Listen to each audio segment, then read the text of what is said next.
สบายดีนี่เป็นครั้งแรกที่ค่อยออกมาเฮ็ดคลิปเพราะเห็นข่าวเรื่องวีซ่าเข้าเมืองลาวมีผู้หญิงคนหนึ่งเมื่อวานนี้ที่เราไปฮอดเดินบินแล้วแต่สายการบินยกเลิกบ่ให้เราบินต่อได้เพราะว่าเราบ่ได้เฮ็ดวีซ่าการเตรียมไว้และทุกค่อยก็กังวลคือกันเพราะว่าทุกค่อยก็เตรียมที่เมื่อบ้านเดือนหน้านี้และก็ค่อยก็เลยให้เมียค่อยติดต่อหาผู้หญิงคนนี้ที่ว่าเราซื้อสมพานอยู่รัฐไอโอวาแต่รัฐทุกค่อยอยู่นี่อยู่เท็กซัสแล้วก็เลยได้โทรสายโอลมกับเราพอดี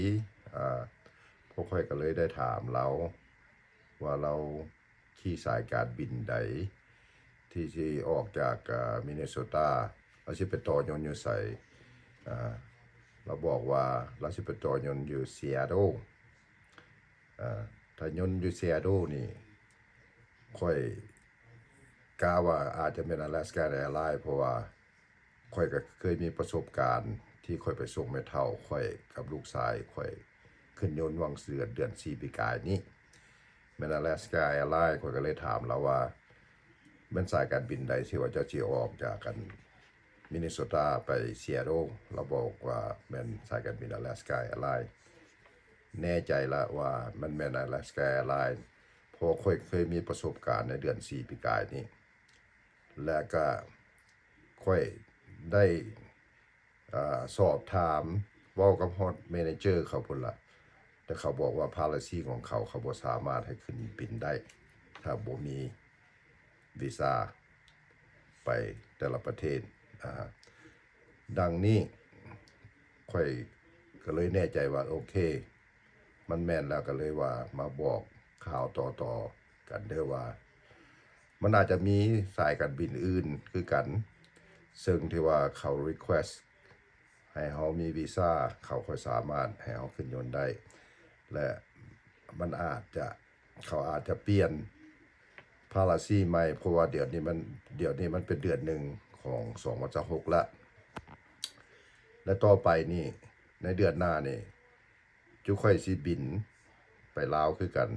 แต่ใช้สายการบินเกาหลีออกจากลาสเวกัสและ